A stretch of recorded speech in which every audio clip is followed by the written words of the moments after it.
pessoal, eu sou a Cíntia da Livros e Montanhas e hoje eu vim falar com vocês sobre um livro chamado Fuga do Campo 14, tá? Do Blaine Harden, que é um jornalista. Esse livro foi baseado nos relatos de um norte-coreano chamado Shin Dong-hyuk. Eu não sei se é assim que fala, mas é esse o nome, Shin. E esse rapaz, ele nasceu e cresceu dentro de um campo de prisioneiros políticos na Coreia do Norte, né? Então, o que acontece na Coreia do Norte? Por relatos de vários outros desertores da Coreia do Norte, que eram não prisioneiros, porque acho que esse aqui foi o único prisioneiro mesmo, com esse perfil, que conseguiu fugir, né, desse campo de prisioneiros. E os outros que se tem notícias são pessoas que desertaram do exército, que fugiram do próprio país, que eram da população normal, né, que fugiram da Coreia do Norte e fizeram vários relatos sobre o que acontece na Coreia do Norte, porque ninguém sabe, né, é proibido de ocidentais entrarem no país sem supervisão, né, sem a permissão do grande líder, né. Então, a partir desses relatos e também usando o Google Earth, você consegue localizar esses campos de prisioneiros. Então, a gente sabe que eles existem, mas a Coreia do Norte nega que esses campos existam, né?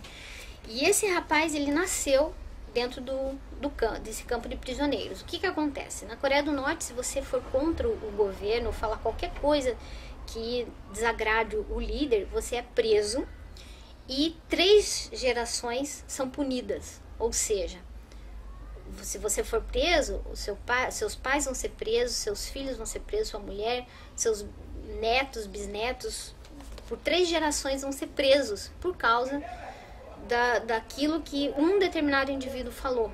Todos pagam.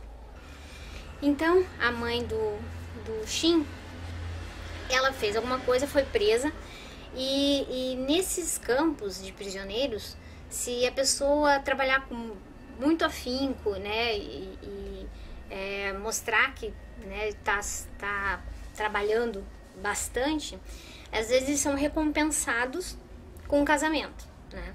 Então, eles não vão escolher com quem eles vão se casar, mas daí eles podem se casar com alguém e aí, né, ter relações sexuais, ter filhos, etc.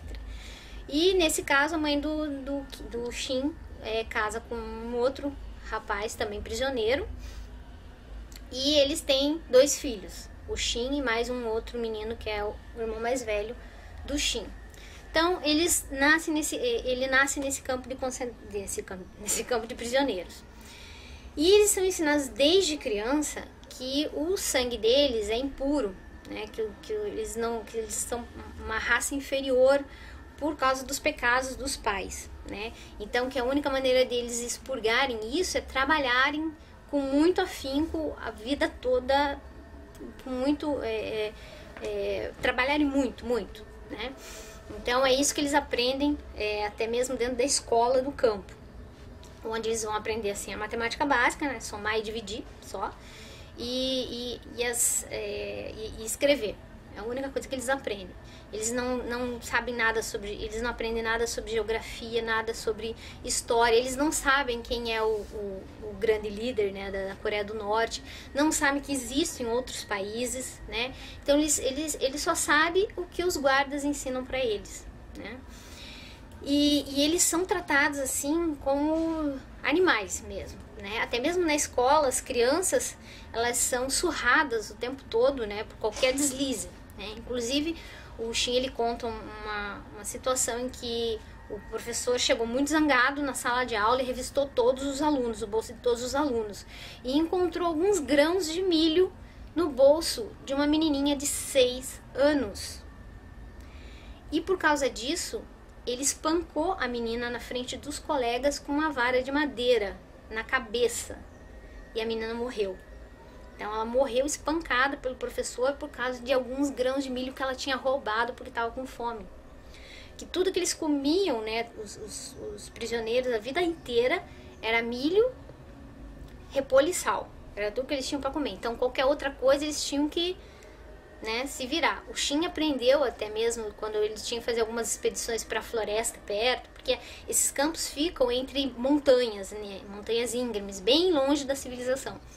Então, às vezes eles saíam nessas florestas para buscar frutas e ervas para os soldados, para os guardas, né? E eles aproveitavam então e pegavam outras plantas, tipo samambaias e coisas assim, que eles conseguiam esconder para levar para suas mães cozinharem, né, para eles terem mais coisa para comer. A maioria dos prisioneiros nesses campos morrem de inanição, né, por falta de comida, desnutrição, né, e por um trabalho exaustivo.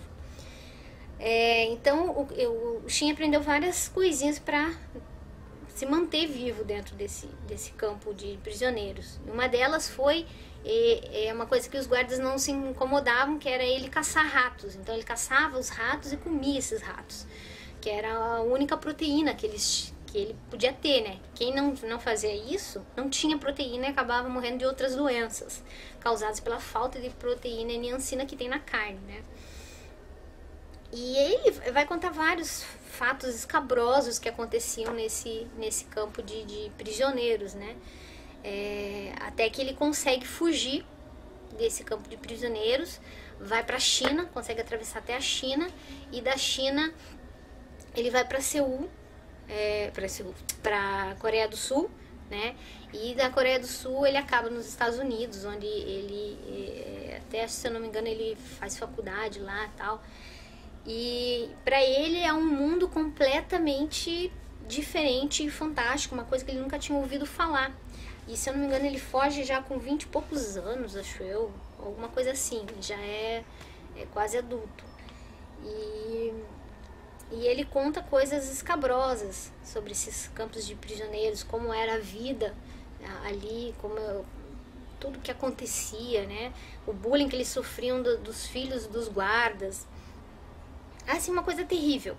E durante essa estadia nesse campo de prisioneiros, a mãe dele tenta fugir com o filho mais velho, né? E isso é um grande problema, porque eles são incentivados a dedurar todo mundo, né? Seja pai, mãe, não importa. Então eles estão sempre dedurando uns aos outros para conseguir mais comida. Só que nesse caso, o Shin nem sabia que a mãe dele estava planejando fugir com o irmão mais velho, né? E por causa disso, ele e o pai dele são presos e são torturados pelos guardas do campo para confessarem que se eles tinham ajudado, se eles sabiam daquilo e não avisaram, etc. Então o Shin sofre coisas horrorosas, assim. Ele inclusive ele é amarrado assim com as mãos e as pernas, baixado em cima de uma fogueira, sabe? Então eles queimam, fazem assim miséria. E depois eles levam os dois para um aglomerado de pessoas lá, e ali eles assistem o fuzilamento do irmão mais velho e o enforcamento da mãe, né? E o Shin, ele confessa que na hora, tudo que ele sentia era raiva, muito ódio da mãe, porque ele tinha sido torturado por causa dela. Por que ela queria fugir, né? Ele não entendia, porque ele nasceu no campo. Então ele só conhecia os mandamentos do campo. Aí mudou a luz agora. Então ele realmente culpava a mãe pelo que ele tinha passado e não teve assim o que a gente sentiria, né, por uma mãe que está sendo enforcada. Então ele conta que sentimento, amor, essas coisas é uma coisa que ele não sabia, nem que existia, ele não sabia o que era, né? Muitas coisas. Então ele realmente, quando ele saiu daquele mundinho fechado, foi uma descoberta e tanto, né? E ele não gosta muito de falar sobre a vida dele lá.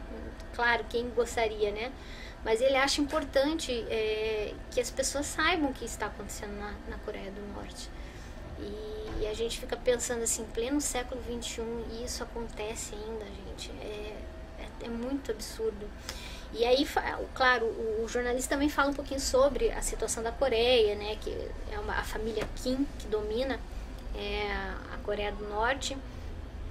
E eles são os ditadores, né? Eles são, assim, eles fazem uma propaganda sempre para que eles sejam vistos como deuses, né? E como deuses eles vivem na luxúria, eles têm a comida farta, tem tudo, até mesmo os móveis, as roupas, tudo importado, tudo melhor, enquanto a população normal vive na miséria, passa fome e tudo mais. A Coreia do Norte, apesar de ser um estado comunista, que deveria ter uma igualdade, né, de direitos para todos, na verdade a família Kim criou uma espécie de hierarquia, né? Então tem eles que são os deuses, né? Tem as pessoas ali ao redor que são os familiares, as pessoas importantes, né, do país, que vivem relativamente bem. Tem o exército e tem o populacho que passa fome mesmo, só sabe trabalhar para sustentar os luxos dos seus governantes. E aí ele conta várias histórias, conta até as falcatruas, né, que essa família Kim fazia com seguros internacionais, né, que eles fingiam que tinha acontecido, eles contratavam determinados seguros e aí fingiam que tinha tido um determinado acidente lá, e aí aquelas empresas internacionais tinham que pagar milhões, né, de dólares em prêmio por causa do acidente e tal, na seguradora.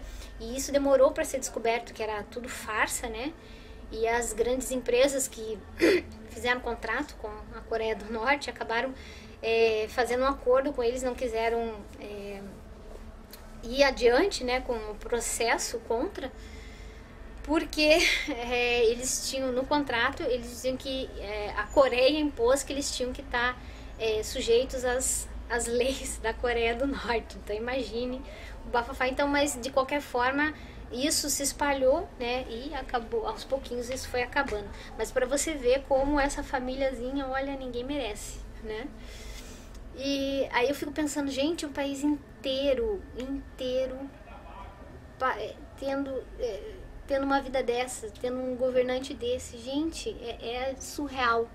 E pior que eles fazem uma propaganda tão grande e eles limitam tanto, porque na Coreia do Norte você não pode sair do país sem autorização do governo, né? Então as pessoas lá dentro, elas só sabem o que o governo diz para elas, né? Ou seja, elas não têm ideia do que se passa fora e não sabem também da existência desses campos. E os governantes dizem, não, é mentira. Se essa informação chega até a população, não, é mentira, eles estão mentindo porque eles não gostam da Coreia do Norte, né? E a população acredita, gente. É aquela coisa da ignorância do povo, né? As pessoas não sabem o que está acontecendo, então elas acreditam no que está ali na frente delas só, mais nada. Então, eu acho que esse é um livro que todo mundo devia ler, né? Para você ver que não é só... Tem coisas nesse mundo que a gente não sabe que está acontecendo. Isso acontece na Coreia do Norte, mas a gente não tem ideia também dos absurdos e dos abusos que acontecem na África, que acontecem no Oriente ou na Ásia, sei lá, na China. Pode ser que também aconteçam coisas que a gente não sabe que acontecem, porque são países muito fechados, né? Nesse caso, a gente pensa, a democracia realmente é um dos melhores tipos de governo, dos melhores entre os piores, né? Porque na verdade nenhum tipo de governo é bom, mas a democracia é melhor porque pelo menos você consegue se informar das coisas, né? Você tem esse direito, você pode lutar, você pode brigar, você pode, né? Você tem a chance de ir contra na democracia. Já nas outras, no socialismo, no comunismo, nas ditaduras, você não tem esse direito. Você é o povo que tem que trabalhar para sustentar uma minoria que está dominando aquela situação. E isso é muito triste, eu fico imaginando. E eu não consigo entender. Os guardas, eles são treinados e são orientados a pensar nos prisioneiros como animais. E aí eu fico pensando, como é que uma pessoa consegue fazer isso? Porque eu não consigo, não entra na minha cabeça que alguém espanque uma criança de 6 anos. Uma criança de 6 anos e não tenha nenhum pingo de dor na consciência. É uma coisa assim surreal pra mim. Pra mim, acho que acredito pra muita gente aqui no Ocidente, né? Que é bem difícil de acreditar que existam esse tipo de coisa, né? E o Shin é um menino bonito até, olha só. É esse rapaz aqui, ó, que fugiu. E ele tem muitas sequelas, ele tem dificuldade em confiar nas pessoas e tudo mais, né? Mas ele teve a sorte de conseguir fugir.